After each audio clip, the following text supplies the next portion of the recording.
अस्सलामुअलैकुम वरहमतुल्लाहि वबरकातुहू। Welcome back to my channel. तो मैं आज आप लोगों के साथ में ना बहुत प्यारा सा व्लॉग लेकर आई हूँ आउटिंग का।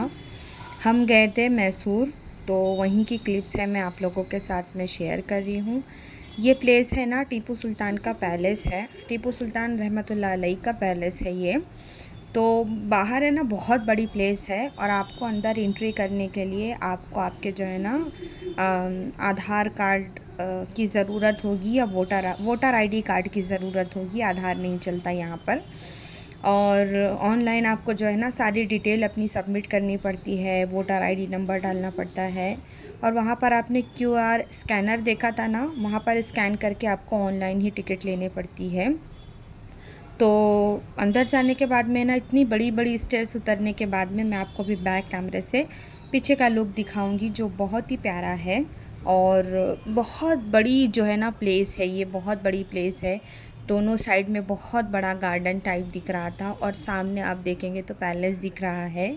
तो व्लॉग को अभी से स्किप नहीं करिएगा, व्लॉग बहुत अच्छा है। मैं इसके पहले जब मैसूर गई थी तो तब मैं अंदर का जो है ना नहीं कवर कर पाई थी, बिकॉज़ उस टाइम पे चेकिंग वगैरह बहुत थी, और अंदर वीडियोग्राफी पैलेस के अंदर बिल्कुल भी अलाउ नहीं है, क्योंकि उनकी वहाँ पर पर्सनल चीज़ें हैं, तो जिसके वजह से अलाउ नहीं है। लेकिन हाँ, लोग चोरी छुपे ले लेते हैं वीडियो।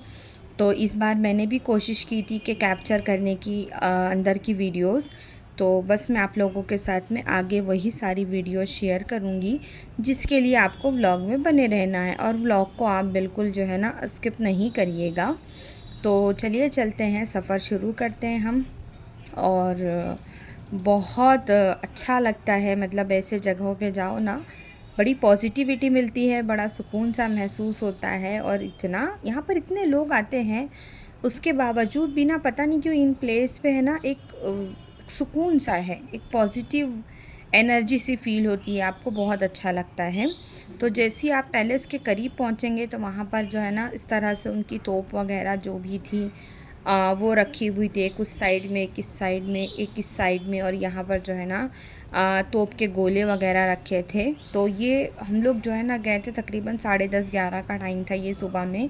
और आई थिंक यहाँ पर फाउंटेन वगैरह वो लोग चलाते होंगे, जिस हिसाब से वो है ना एक फ़िल्मों वाला लुक आ रहा है ना, जैसे हम लोग फ़िल्मों में देखते हैं वैसा दिख रहा है। तो गेट पे बिल्कुल कैमरा अलाउ नहीं है, अंदर भी अलाउ नहीं है। ये तो सब जो है ना चोरी छुपे सारी क्लिप्स ली गई है, जो मैं आप लोगों के साथ में शेयर कर रही हूँ। और मैंने बाहर का भी लिया था, और साथ साथ मैंने इस पैलेस के अंदर का भी थोड़ा बहुत वीडियो जो है ना कवर किया है आपके साथ में। रीज़न क्या है, क्यों कैप्चर करने नहीं देते वो तो मुझे नहीं पता। और है ना इस तरह का बैरिकेड सब जगह डाल के रखा हुआ है, गार्ड्स लगे रहते हैं। आप जो है ना वॉल पे जो भी पेंटिंग्स वगैरह है आप उनको भी बिल्कुल टच नहीं कर सकते, उनको हाथ लगा नहीं सकते। जियोलॉजिकल डिपार्टमेंट ने यहाँ पर जो है ना काम भी लगा रखा था, अभी आप देखेंगे आगे। और ये पेंटिंग कब की है, बहुत सालों पुरानी है, अब तो बहुत ख़राब भी हो रही है चीज़ें। तो उसी को शायद ये लोग रिसर्च करना चाहते हैं कि क्या है कैसा है करके।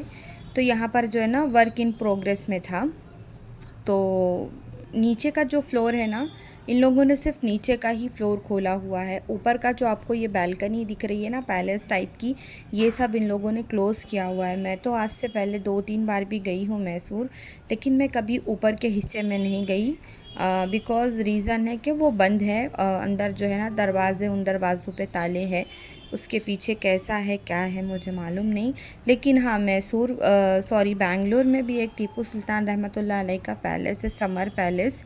तो वहाँ पर आप नीचे भी घूम सकते हो, ऊपर भी घूम सकते हैं। तो कभी इंशाल्लाह मैं वहाँ का व्लॉग आप लोगों से शेयर करूँगी। आइए चलते हैं अंदर। तो ये देखिए सारे डोर पे है ना ताले लगे थे, और जो है ना जितनी भी दीवारें हैं सबके आसपास में आपको जो है ना एक बैरिकेड लगा हुआ दिखेगा।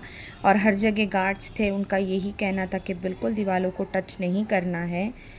मैं जब पहली बार गई थी मैसूर, तकरीबन आज से 13 साल पहले, 13 इयर्स पहले, तब है ना ये इतना ख़राब नहीं था जितना अभी हो रहा है। तो शायद इसी वजह से जो है ना काम लगा हुआ है। और यहाँ पर जो है ना एक तरह का म्यूज़ियम टाइप का है, एक एग्ज़िबिशन टाइप की चीज़ें हैं यहाँ पर सारी। जो भी थे टीपू सुल्तान रहमतुल्लाह अलैह के ज़माने में जो भी थे, नंदी राजा, उनके जो टीम में काम करने वाले जो भी लोग थे ना, वो सारे लोगों की यहाँ पर जो है ना फ़ोटोज़ दी थी। उनकी सारी डिटेल आपको हिंदी में, इंग्लिश में और कन्नड़ा लैंग्वेज में दी गई थी, ताकि आप पढ़ के उस बात को जो है ना समझ सको। और अगर आप चाहो तो आप जो है ना गाइड भी ले सकते हो। तो ये सारी जो पेंटिंग्स इन दीवारों पे की गई है ना, ये नक्काशी, ये बहुत खूबसूरत है, बहुत अच्छा लगता है। तो लुक वाइज देखिए, ये पैलेस छोटा है लेकिन बहुत खूबसूरत है। नीचे तो बहुत बड़ा था, ऊपर भी है इसके ऊपर। अब उसके ऊपर क्या है वो हम लोगों को तो मालूम नहीं, बिकॉज़ क्लोज़ है वो। और यहाँ पर उनके जो है ना क्लोज़ थे, और जो वो बर्तन यूज़ करते थे, और सोफ़े वगैरह, इस तरह की सारी चीज़ें उस ज़माने की जो जंग में यूज़ करते थे, तलवार वगैरह, और कुछ उनके जो है ना पिस्टल वगैरह, वो सारी यहाँ पर जो है ना एक मिरर के बॉक्स में जो है ना लगाई गई। और ये है ना टीपू सुल्तान रहमतुल्लाह अलैह की ओरिजिनल फ़ोटो है, ये जंग के टाइम का है। तो इस तरह सारी चीज़ें जो है ना यहाँ पर एक एक बारीकी को जो है ना समझाने के लिए इस तरह पेंटिंग्स के थ्रू जो है ना लगाया गया है, बताया गया है। और जब जंग हुई थी तो उनकी जो बॉडी थी ना, तो तकरीबन 3-4 दिन तक पड़ी थी। जो है ना उनके जो दुश्मन थे, उनको इतना डर था कि वो क़रीब नहीं गए थे कि कहीं ऐसा तो नहीं कि वो ज़िंदा तो नहीं है करके। तो खैर, आपको दिखाते, ये उनके बेटों की तस्वीरें हैं। पहले ज़माने में तो कैमरास नहीं थे, लोग जो है ना ड्रॉ करते ही थे, पिक्चर्स बनाते थे। तो यहाँ पर उनके जितने बेटे थे सबकी फ़ोटोज़ लगी थी, बहुत कम कम उम्र के बच्चे थे, और उनके बारे में डिटेल्स, उनके नाम यहाँ पर दिए हुए थे। ये भी एक उनके साहबज़ादे थे। तो बस मैं इतना ही कैप्चर कर पाई, बिकॉज़ बहुत सारे लोग थे और सभी करीब करीब थोड़ा थोड़ा चुपके चुपके से शूट कर रहे थे, लेकिन गार्ड्स आ गए थे। तो मैं नेक्स्ट मिलूँगी आपसे।